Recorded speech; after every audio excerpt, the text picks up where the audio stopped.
Parents మెచ్చిన university Sankalchand Patel university Gujarat. AR Rahman గారు మీకంటే ముందు ఇళయరాజా గారి దగ్గర పనిచేశారు కదండి.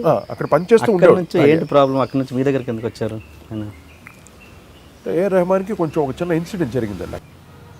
చాలా ఇదైపోయిన టైంలో కరెక్ట్గా నేను ఫుల్ స్వింగ్లో ఉన్నాను. ఇప్పుడు ఓకే, నా స్వింగ్ స్టార్ట్ అయింది. రాజ్కోటిగా మీ ఇద్దరు స్వింగ్ స్టార్ట్ అయ్యేసరికి అప్పుడు తన్ని మేము ఒకసారి ఒక్క రికార్డింగ్ పిలిచాను అండి. అక్కడ నుండి మాకు అండర్స్టాండింగ్ బాగుంది, వీడు చాలా మనకి మన స్టైల్కి వీడు కరెక్ట్గా మ్యాచ్ అవుతాడని వాడిని పెట్టేసుకున్నాం. అక్కడి నుండి నేను తను ఇద్దరు ఇన్స్ట్రుమెంట్స్ కొనటం, అప్పు చేసి నేను కొంచెం ఫైనాన్స్ నేను డబ్బులు ఇచ్చేవాడిని వాడికి. అప్పు ఇస్తే వాళ్ళ అమ్మ రోజు ఆటోలో వచ్చి మంత్లీ ఆ డబ్బులు ఇంట్రెస్ట్ అదే దానికి సంబంధించిన డబ్బులు కట్టేది వాళ్ళ మదర్. వాళ్ళకి సొంత ఆటో ఉండేది, ఆటో రిక్షాలో వచ్చి ఇప్పటికీ గుర్తున్నా వచ్చి డబ్బులు కట్టేసి వెళ్ళేది మంత్లీ. అంత ఏమండి అసలు ఎలా పెరిగి ఉంటుంది ఇప్పుడు, ఇంత గ్లోబలైజ్ ఇంత ఇలాగ వస్తుందని ఎవరు ఊహించలేదు మేమంతా. అటువంటి ఎన్ని చూసాం. ఇలాగా రెహమాన్ తోటి మా ఫ్యామిలీ రిలేషన్షిప్ చాలా ఇప్పటికీ తను ఆ విశ్వాసం అలాగే ఆ మనసులో ఇంకా ఉంది తనలో. ఏంటి ఏమైంది కొడతా అని చూడు అన్నాడు అంతే, అలాగే కొట్టాడు. గ్రేట్. ఇళయరాజా అంటే ఆయన తర్వాత మేము వచ్చింది ఒక జోనల్ మ్యూజిక్. ఏఆర్ రెహమాన్ వచ్చి ఒక 75 సంవత్సరాల మ్యూజిక్ చరిత్రని ఒక నౌషాద్ గారు క్రియేట్ చేసిన ట్రెండ్ తర్వాత అందరూ అదే ఫాలో అయ్యారు. టోటలీ సౌత్ నార్త్ అందరూ నౌషాద్ క్రియేట్ చేసిన ట్రెండ్ ఇన్ ద మ్యూజిక్. ఆ తర్వాత మళ్ళీ ఏఆర్ రెహమాన్ మొత్తం ప్లేట్ తిప్పాడు ఇలాగ 75 years తర్వాత. అది ఆ క్రెడిట్ ఒక ఏఆర్ రెహమాన్కి వెళ్తుంది. ఈరోజు నేను ఓపెన్గా చెప్పగలను, అంటే నేను ఒక కంపోజర్, నేను ఒక మ్యూజిక్ డైరెక్టర్. నాకు ఒకసారి సడన్గా బాలసుబ్రహ్మణ్యం గారు ఒక ఆయన ప్రోగ్రామ్కి వెళ్ళాను. నేను వెళితే నువ్వు అంతా ఇళయరాజా కదా ఫాలో అవుతావు అన్నాడు. అది ఇంతవరకు ఎవరు ఆ క్వశ్చన్ నేను ఎవరు అంటే మీకు అలా అనిపించిందా? నా పాటలో ఇళయరాజా ఒక ఫ్లేవర్ ఏదైనా ఉందా? మీరు ఒక ఆడియన్గా మీరు చెప్పండి కదా. ఇంతవరకు ఎవ్వరు ఆ క్వశ్చన్ అడగలే. ఎస్పి బాలసుబ్రహ్మణ్యం ఈ క్వశ్చన్ అడిగాడు నన్ను. ఎందుకు అడిగాడు నాకు అర్థం కాలేదు. నేను చాలా ఫీల్ అయ్యాను. ఒక్క ఆడియన్ కూడా అడగలేదు. నువ్వు ఎలా అంటే ఇళయరాజాని ఫాలో అవ్వాల్సిన అవసరం నాకేంటి? నేను సాలు రాశారు అబ్బాయిని. ఇప్పుడు ఇళయరాజా 10 అంటే ఆ రోజుల్లో మొత్తం చెన్నైలో ఉండేది ఇండస్ట్రీ. ఈ డైరెక్టర్లంతా ఇళయరాజా పాటలు విని మమ్మల్ని దుబ్బేవాళ్ళు. ఇది ఇలా పెట్టు, దీన్ని ఎలా చేయి. ఎవరికి సమాధానం చెప్తాం అక్కడ? ప్రతి ఒక్కడు కొంతమంది ఫ్రీడమ్ ఇచ్చాడు. నాకు మోహన్ బాబు గారు మట్టుకు ఫుల్ ఫ్రీడమ్. ఈ రోజుకి ఒక్క పాట వినిపించి ఇలాగే చేయి ఎలా చేయి, ట్యూన్ చేసినప్పుడు అడుగుతాడు ఏదో దీన్ని ఇలా మార్చి అలా మార్చి అడగటం తప్పులేదు. అందువల్ల ఆయనకి చాలా వేరియేషన్స్ ఆఫ్ మ్యూజిక్ చేశారు మోహన్ బాబు గారు. అంటే మ్యూజికల్గా చెప్పాలి. ఇళయరాజా లాగా ఇళయరాజా స్టైల్ నేను ఫాలో చేసిన అవసరం ఏంటి? నాకు అవసరం లేదు. మేము అలాగొచ్చాం, నేను రాజ్. అటువంటిది ఆయన ఎందుకు అడిగాడంటే అది నాకు మీ మెలడీస్ అలా అనిపించాయేమో. మీ మెలడీస్ కొన్ని అలా ఏ మెలడీ ఎలా అనిపిస్తుంది? అతను అందరి దగ్గర పాడతాడు, బాలుగారు అందరికి పాడతాడు కదా, ఎందుకు ఆ మాట అన్నట్టు నాకు అర్థం కాదు. ఎప్పుడు కాదు, పెద్ద క్వశ్చన్ నాకు. తర్వాత మీరు కలిసి పనిచేశారా బాలుగారు? మీరు చిచ్చి అని అంటే ఆయన ఎక్కువ పాడేచ్చలేదని ఇప్పుడు తర్వాత అదేదైనా ఫీలింగ్ అని వచ్చి ఉంటుందేమో. నెంబర్ ఆఫ్ సాంగ్స్ నాకు బాలసుబ్రహ్మణ్యం గారే పాడారు. ట్రెండ్ మారిన తర్వాత నేను బాంబే సింగర్స్కి వెళ్ళాను. అది ఆయనకి బహుశా కోటి కూడా ఇలా వెళ్ళిపోయాడని ఆ ఫీలింగ్ ఏదైనా కలిగి పాప ఆయన ఏదైనా అది లోపల పెట్టుకొని నువ్వు కావాలని నన్ను ఏదైనా ఇది హర్ట్ చేయాలి. ఒక్కరే కాదుగా, చాలా మంది మ్యూజిక్ డైరెక్టర్స్ ఆయన అంటే అవాయిడ్ కాదు, అది వేరు. తర్వాత నేను వేరుగా మొత్తం బాలసుబ్రహ్మణ్యంతోనే పాడించాను నేను అన్ని పాటలు. అప్కమింగ్ సింగర్స్ ఎంత ఉన్నా కూడా మొత్తం బాలుగారితో పాడించాను. అటువంటిది ఆయన ఇళయరాజా లాగా నువ్వు ఇళయరాజా స్టైల్లో చేస్తావు ఎక్కడ ఏ పాట చెప్పండి అసలు. వాళ్ళు ఛాలెంజ్ చేసి okay Ilaiyaraaja great, but inspiration తీసుకుంటాం ఎక్కడ కావాలో తీసుకుంటాం. Balu is my brother, is like my brother.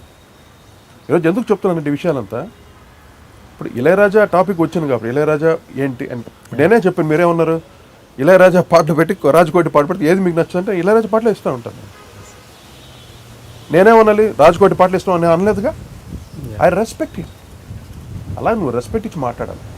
ఒక కంపోజర్ నీకన్నా చిన్నోడు అవ్వచ్చు, కానీ ఎన్ని సినిమాలు చేశాను, మీరు ఎన్నో పాటలను పాడచ్చు, అందరి దగ్గర పాడారు మీరు. అది అనడం మటుకు చాలా తప్పది.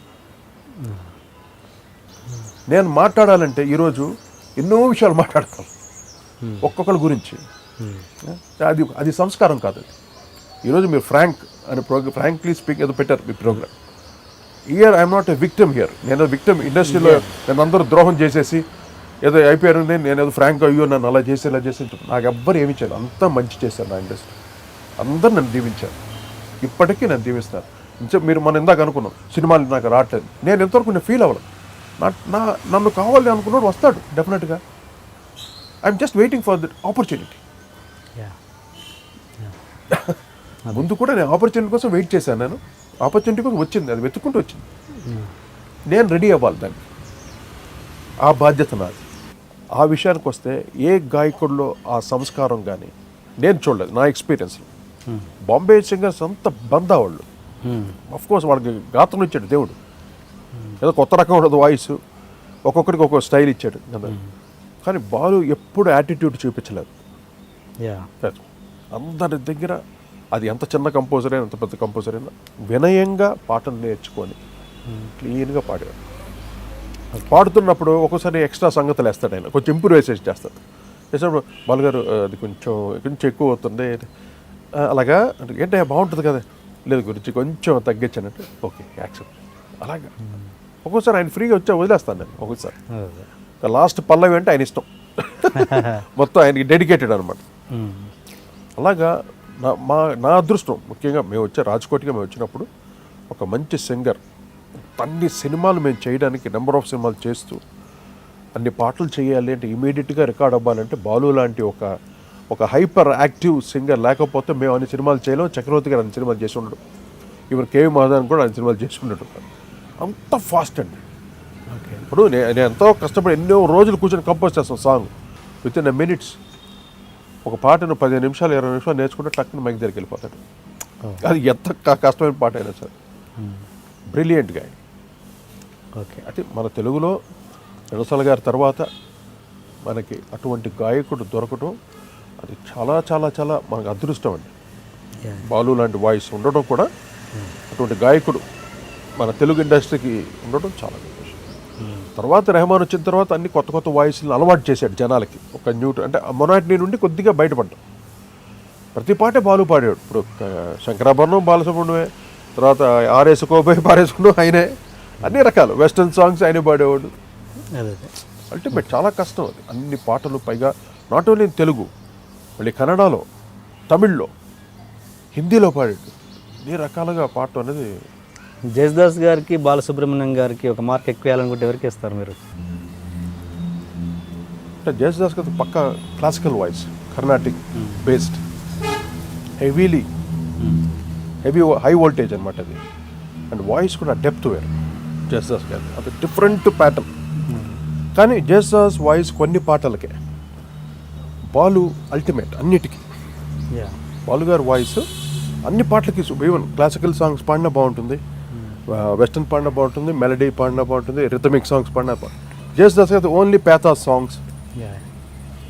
ఇప్పుడు సినిమాలో సిచ్యువేషన్ సాంగ్స్ ఉన్నాయి, పేథాస్ సాంగ్స్, ఇదేలే తరతరాల చరిత్రం, కదిలే కాలమా, తర్వాత ఇంకోటి మోహన్ బాబు గారి ఎన్నో పాటలు చేశాను.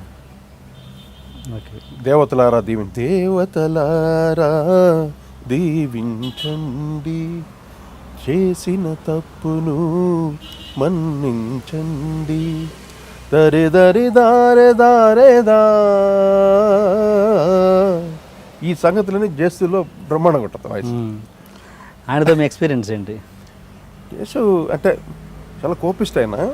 అంటే కోపంగా ఉంటాడు ఎప్పుడు. అంటే కరెక్ట్గా ఉండాలి మనిషికి. ఎవరన్నా చెప్తే ఒకలే చూని నేర్పించాలి, ఒకలే చెప్పాలి. లిరిక్ కరెక్షన్ కూడా ఇంకోళ్ళు ఎవరన్నా అసిస్టెంట్ డైరెక్టర్లు ఇన్వాల్వ్ చెప్తే ఒప్పుకోడు. ఓకే, ఆయన యాటిట్యూడ్ అది. అంటే వెల్ డిసిప్లైన్. అందువల్ల ఆయన స్టూడియోకి రాగానే జాగ్రత్తగా ఆయన మర్యాదగా మాట్లాడి పాటలు పెట్టాను. ఆయనకి నేనంటే ఎందుకు ఇష్టం అంటే, నాన్నగారు సాలు రాజశేఖర్ అబ్బాయిని, నాన్నగారు అంటే చాలా గౌరవం. నాన్నగారు అబ్బాయిని తంబి అంటే ఒక తమ్ముడులాగా. ప్రతి పాటని నాకు ఎలా కావాలో అలా పాడేవాడు. బయట వాళ్ళకి కొంచెం ఎలా పాడేవాడు నాకు తెలియదు, కానీ అన్న కొంచెం ఇక్కడ కొంచెం పడరమ్మా అన్నమ్మ ఎన్ని టేక్లను పాడేవాడు నాకు. అదే నా అదృష్టం. కానీ చక్కగా నన్ను ఆయన ఎంకరేజ్ చేసేవాడు. ఆ పాట పాడి అసలు దేవతలారా దీవించండి, ఆ పాట పాడి నీకు అసలు నేషనల్ అవార్డు వస్తుంది ఈ పాటకి అన్నాడు. అంత ఆయన నోటుతో అంత గొప్పగా చేసేవారు అని ఆ సాంగ్ చాలా అలాగే నాకు సింగర్స్ దగ్గర ఎప్పుడు నాకు ఆ ప్రాబ్లం ఉండేది కాదు. I'm very much comfortable. తర్వాత శంకర్ మహాదేవను, తర్వాత ఉదిత్ నారాయణ్, బాంబే సింగర్స్, తర్వాత కుమార్ షాను, కేకే, యా వీళ్ళందరూ పాడారు నాకు. అన్నీ వాళ్ళు పాడిన పాటలన్నీ ఇట్లే మనకు. ఆయన జేసుదాస్ గారు రికార్డింగ్ అయ్యే ముందు మీరు ఒక బ్యాచ్ని లోపల పంపించేవాళ్ళంట పగడ్డానికి. అంటే ఫస్ట్ ఆయన రాగానే కొంచెం అలాగా ఆయన కొంచెం కూల్ చేయాలి. హాట్గా వస్తాడు ఆయన, కొంచెం కూల్ చేయడానికి అంత మనోళ్ళు మా బృందం ఉంటారు. ఫస్ట్ నేలలో ఫస్ట్ లోపలికి నాకు భయం అని ఫస్ట్ వెళ్ళకూడదు. ఆయన చెప్పేస్తాడు ఆయన రాగానే అన్నీ కొంచెం గురుగారిని అలాగే వాళ్ళు అందరూ ఆ పాట గురించి డిస్కస్ చేస్తుంటారు. అలాగే ఇళయరాజాకి ఆ పాట పాడారు అంత బాగుందన్న అని ఆ కూల్ హ్యాపీనెస్లో ఉంటాడు. అప్పుడు నేను ఎంటర్ అవుతాను అనమాట. ఓకే, ఎంటర్ అయ్యి మా ట్యూన్ నేర్పించి. కానీ దే ఆల్ గ్రేట్ పీపుల్ అండి. ఎంత బ్లెస్సింగ్స్ అంటే నాకు. ఆయన ఎప్పుడు నా రికార్డింగ్కి వస్తే ఎంత పాట పాడేసి కూడా వినేసి లేవాడు. ఏమ్మా నీకు ఓకేనా అనేవాడు. అంటే వినేసి నువ్వు ఫుల్ సాటిస్ఫైడా అన్నట్టు. లేకపోతే ఈ సింగ్ అగైన్ అంత రెస్పెక్ట్ ఇచ్చేవాడు. బికాస్ ఆఫ్ నాన్నగారు ఇది. నేనే పెద్ద కంపోజర్ని కాదు, నాన్నగారు ఒక తనయుడు, అదే రాజేశ్వర గారు అబ్బాయి కాబట్టి ఆ వాల్యూ ఇచ్చాడు. And for more videos, Please subscribe to iDream. Please subscribe to iDream. Please subscribe iDream. And please subscribe to iDream. For more videos, subscribe to iDream. please like, share, and subscribe to the channel. Congratulations, iDream. Subscribe to iDream. Subscribe to iDream. So subscribe to iDream Media. iDream ki iDream team andarki huge congratulations. Please subscribe iDream Media. Please subscribe to iDream. Subscribe iDream. Please subscribe to iDream. iDream అంటే నా కళల channel subscribe చేసుకున్న నోరు తిరుగుతలేదు, మీరైతే గంట గుర్తు కొట్టండి. For more such videos, please subscribe to iDream. Subscribe to iDream. Please subscribe to iDream. Please subscribe iDream Media. Please do subscribe to iDream. Please subscribe to iDream Media. For best entertainment and information, please subscribe iDream. And don't forget to subscribe to iDream.